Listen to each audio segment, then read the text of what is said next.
Hi, you're watching Reddit Confessions, and what you're about to hear still doesn't feel real even though I lived every second of it. She could have picked any moment. A quiet evening. A long drive. One of the 1,000 nights we spent curled up on the couch watching reruns. But no. She waited 37 years and chose our granddaughter's piano recital to drop a truth that broke me in ways I didn't know were possible. We were sitting in the second row. I was holding the little camcorder, same one I've used since the 2000s. I never upgraded. Fran always said I was sentimental like that. Our granddaughter, Maisie, was in her little navy dress, waiting to play Claire de Lune. She looked so much like our daughter when she was that age. It made me tear up a bit, not gonna lie. Fran leaned in. I thought she was gonna whisper something sweet. Instead, she said, "Lowell, when this is over, we need to talk. It's about something I should have told you a long time ago." I smiled and nodded, clueless. She looked back at the stage. I looked at her. Something in her expression made the air around me feel colder. After the recital, we walked to the car in silence. I complimented Maisie, hugged our son, and waved at the other parents. Fran didn't say much. She just gripped her purse like it was holding the last ounce of her sanity. In the car, she didn't even wait until we pulled out of the lot. She just blurted it out. No warning. No build-up. "Lowell, our son isn't biologically yours." The world didn't stop.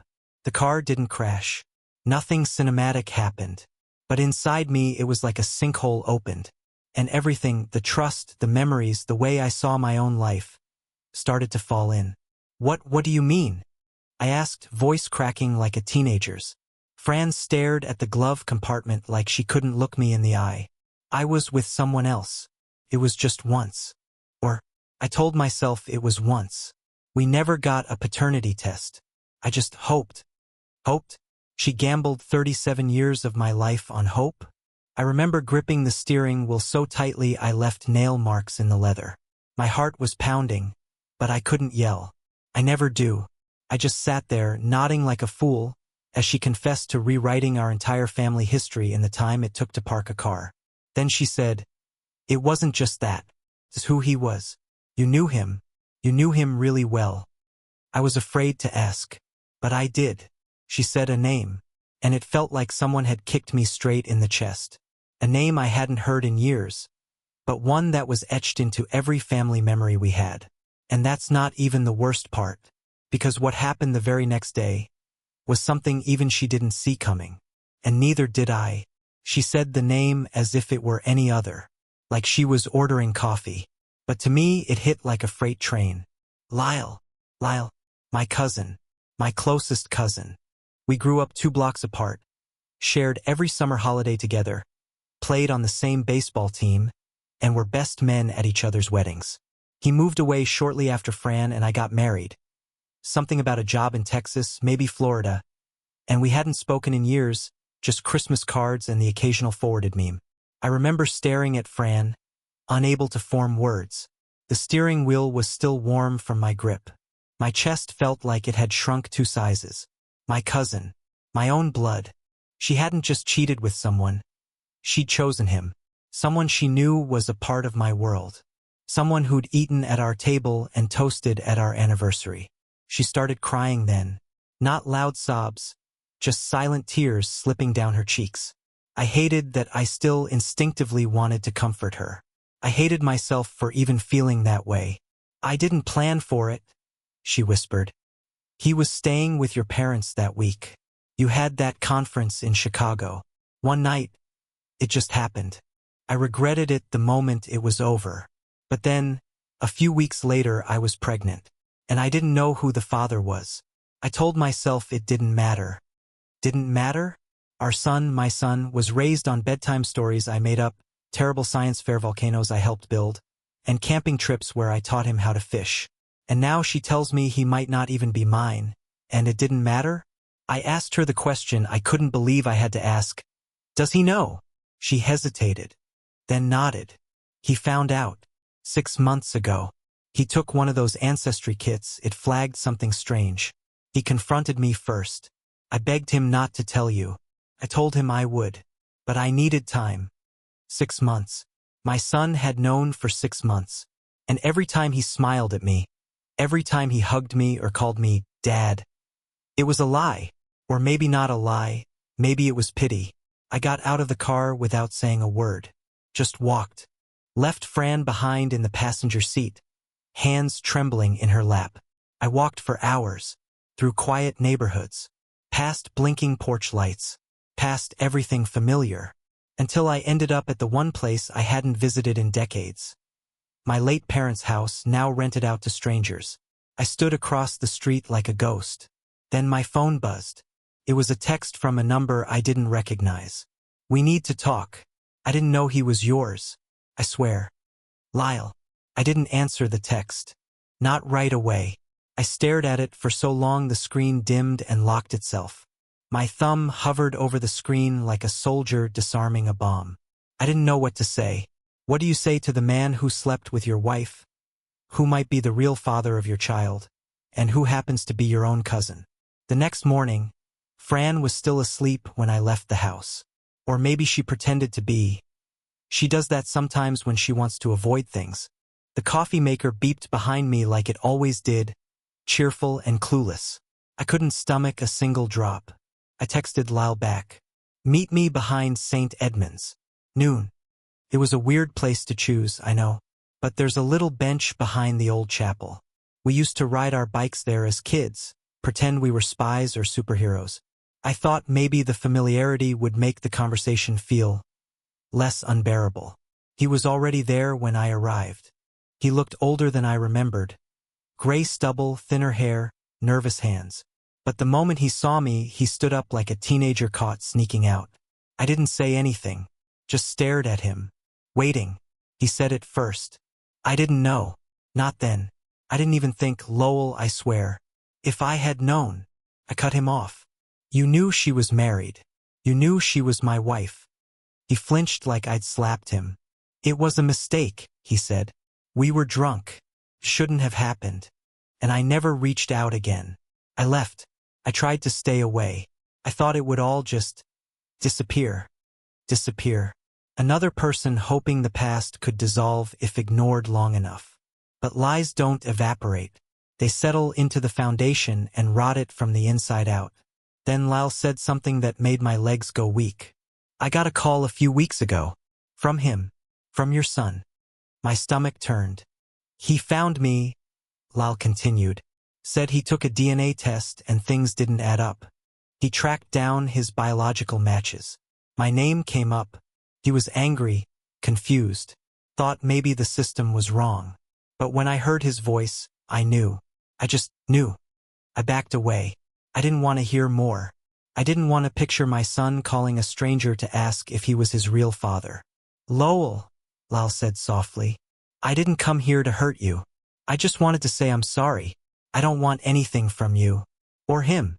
I'll leave again if that's what you want." I nodded once. That was all I could do. I left without another word. When I got home, Fran was sitting at the kitchen table with an envelope in front of her. Not sealed. Just waiting. She said, "He wrote you a letter." I stared at the envelope like it was radioactive. And for the first time in days, I was scared to open something from my own son. I didn't open it right away. The letter sat there between us like a loaded weapon. Fran didn't speak. Her eyes were swollen, like she'd spent all night crying. But I didn't care. I wanted her to feel something. I wanted her to sit in that pain for as long as it took me to find the courage to tear open the envelope. But I couldn't do it in front of her. I needed space. I needed air. I took the letter to the garage. It's pathetic, I know. Of all places, I chose the room filled with old boxes, broken tools, and a lawnmower that hasn't worked since 2019. But I felt safe there, like I was insulated from the reality pressing against every wall of my home. The envelope was handwritten. Just my name, Dad, in large, uneven letters. That word alone nearly broke me. Did he still mean it? Or was it a leftover habit like muscle memory? I unfolded the paper, and my hands immediately started to shake. "Dad, I'm sorry for the silence. I didn't know how to say this without ruining you. But now that Mom has told you, I need you to hear it from me too. Yes, I know. I know you're not my biological father. I've known for months. But please understand something, that doesn't change what you are to me. You are my father. You're the man who taught me how to ride a bike, who showed up at every school play even when I forgot my lines, who stood in the freezing rain just to clap for me at high school football games. You're the one who told me it was okay to fail, and then sat up with me until 2 a.m., helping me finish college essays. You were there, Dad. Always. Even when I didn't deserve it. Even when I slammed the door in your face and told you I hated you. You loved me through all of it. I know you didn't get to choose this, and neither did I. But if I had a choice, I'd choose you. Every time. I'm sorry I didn't tell you sooner. I didn't want to watch your heart break in real time. Love, Cameron. I must have read it 10 times. Maybe 20. The words blurred, but I refused to cry. I've always been the emotional one in the family. Fran used to joke I cried more than she did during movies. But now there was nothing cinematic about this. Just a raw, bleeding truth. The letter didn't fix anything. Not really. It didn't erase the betrayal or the lies, or the fact that my wife and my cousin had stolen a piece of my life I'll never get back. But it did something else. It reminded me that my love for Cameron wasn't based on DNA. It was based on being there. On every scraped knee, every awkward parent-teacher meeting, every hug after a bad dream. Still, I couldn't bring myself to walk back inside. I needed more answers. I texted Cameron. Meet me at the lake. The dock. Just you. No, Mom. I didn't know what I was going to say, but I needed to see him. What I didn't expect was who else would show up before he did. The lake was almost empty when I arrived. Early morning fog still clung to the surface, turning everything into a gray watercolor painting. It used to be our favorite place. I taught Cameron how to skip stones here when he was 6. He never got the wrist flick right. I used to tease him, called him the one-skip wonder. He'd laugh, chase ducks, and always leave with soaked sneakers. Now, I stood alone on that dock, with 1,000 thoughts and no clear answers. I was early, on purpose. I needed time to rehearse, to figure out whether I was going to yell, cry, forgive, or just collapse into my son's arms and beg for this nightmare to end. I didn't know which version of me would show up when he did. But before Cameron arrived, I heard footsteps on the wooden planks behind me. I turned around expecting him, and froze. It was my daughter, Evelyn. She looked just like her mother, sharp jaw, auburn hair pulled into a loose braid, wearing that same thick beige sweater Fran always wore in fall. I hadn't told her anything, at least not yet.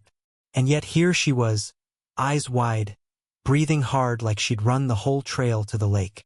I know, she said quietly, like she could read my thoughts. My chest tightened. Who told you? She looked down. Mom tried to. I stopped her halfway through. I already knew. My knees almost gave out. What do you mean you knew? Evelyn walked past me, stared out at the still water, then crossed her arms like she needed to hold herself together. Cameron told me 2 weeks ago, after he found Lyle. He needed someone to talk to, and I guess I've always been his person. He swore me to silence. I wanted to be angry, but all I felt was exhaustion. Everyone had been talking behind my back, whispering, choosing when and how I got to know the truth, as if I couldn't handle it, as if I didn't deserve to know. Why didn't you come to me? I asked. Her voice cracked. Because I didn't want to break you, Dad. You've always been the soft one in this family. The one who made weird snacks during movie nights and got choked up during insurance commercials. I didn't want to be the person who shattered your picture of us. I turned away, blinking fast. It's already shattered. I know, she whispered. We stood in silence for a while.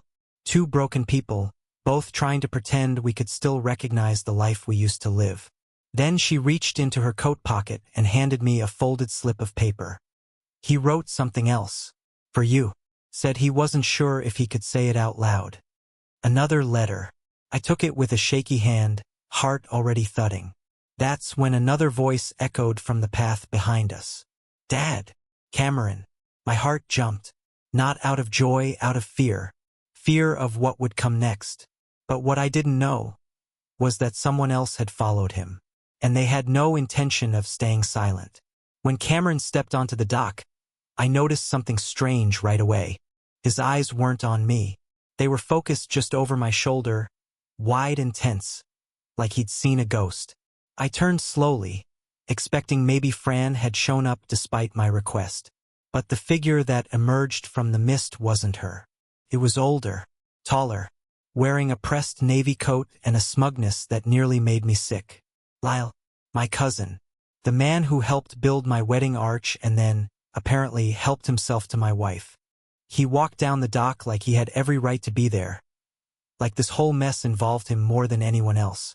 My chest tightened, my vision blurred. For a moment, I forgot Evelyn was even standing next to me.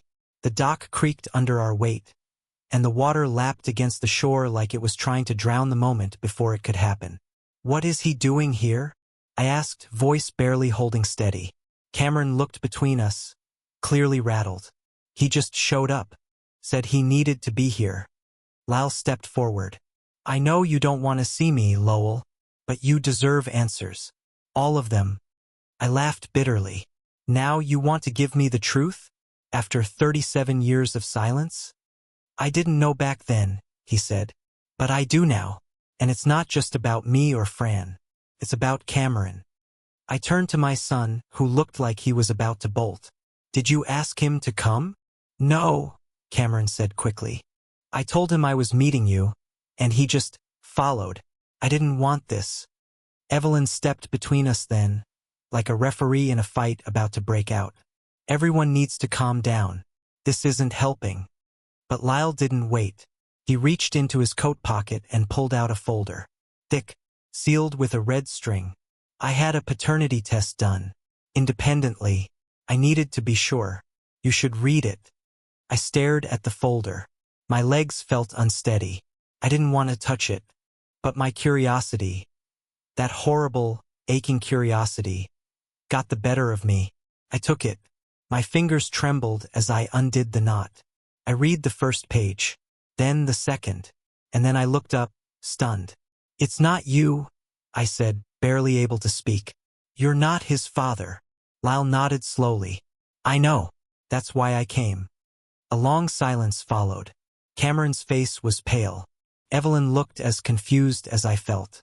"If it's not you," I asked, my voice cracking, "then who is?" Lyle hesitated. And then he said a name that made the dock feel like it tilted beneath me. Someone far closer than I had ever imagined. The name Lyle said didn't make sense at first. I blinked, certain I'd misheard. It wasn't some stranger. Not someone from our old neighborhood or a coworker I barely remembered. No, it was a name I hadn't spoken aloud in years. A name I'd buried with old albums and dusty home movies because it hurt too much to remember. "Raymond," Lyle said. "Your brother." I felt the world slide out from under me. Raymond had been dead for over a decade. A car accident in upstate New York. Rainy night, slick roads, he never saw the tree. I'd mourned him. I'd given his eulogy. I'd held our mother while she wailed into my chest, sobbing for the boy she'd lost too soon. And now I was being told that before he died, my brother had left behind more than memories. He'd left behind my wife, and maybe even my son. "No," I said, backing away. "No, that's not possible." But Lyle only handed me the final page from the folder. A second DNA comparison. One I hadn't seen before. "I didn't want to believe it either," he said softly. "But Cameron's test flagged a close familial match to Raymond's daughter. You remember her, don't you? From his first marriage. She submitted her DNA years ago. That's how this whole thing came up." I read the paper. I read it again and again. I don't even remember how many times. But there it was in black and white. A near-perfect genetic match to Raymond's line. Lyle was out of the picture entirely. But my dead brother, he wasn't. My throat closed. I turned to Cameron, who stood frozen, as if hearing this for the first time too. His lips parted, then shut. For once, he had nothing to say. Evelyn gasped. "Mom. Slept with Uncle Raymond?" Lyle stepped back. as if he suddenly realized how grotesque this all sounded. They were close. Too close. I never saw it at the time, but yeah, apparently it started during your engagement. Maybe even earlier. Couldn't breathe. Not just betrayal now. It wasn't just a fling or a mistake.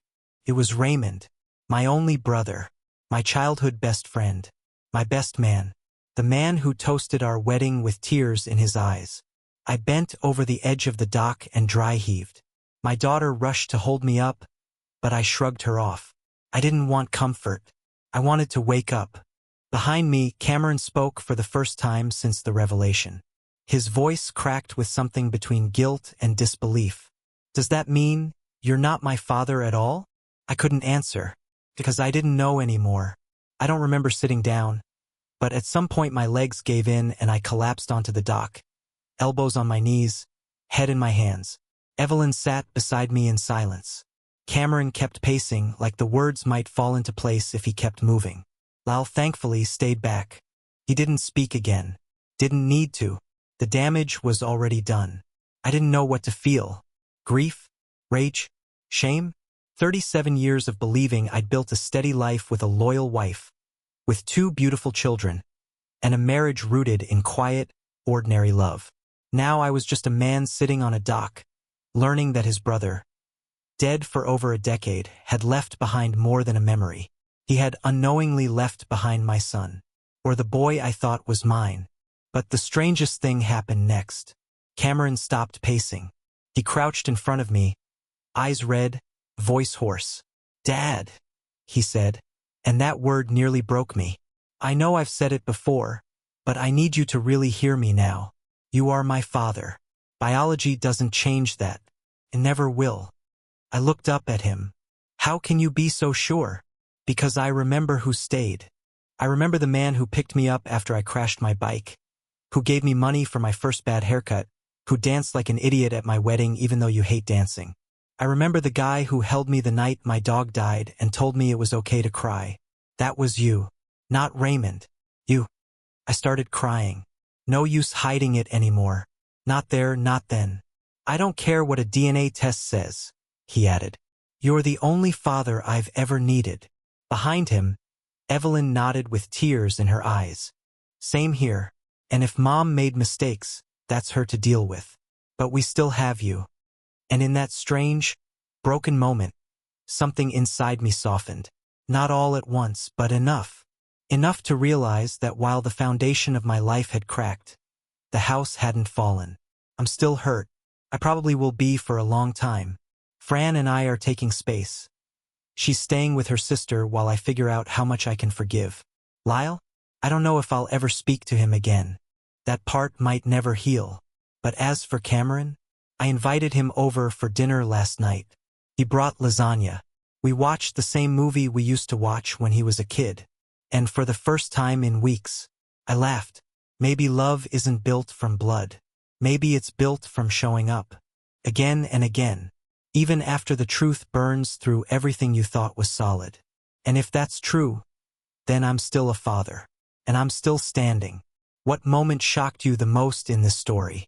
Was it the dock scene, the final DNA result, or something else entirely? Tell us in the comments. We read every one. And don't forget to subscribe to Reddit Confessions for more stories that will leave you thinking long after they end.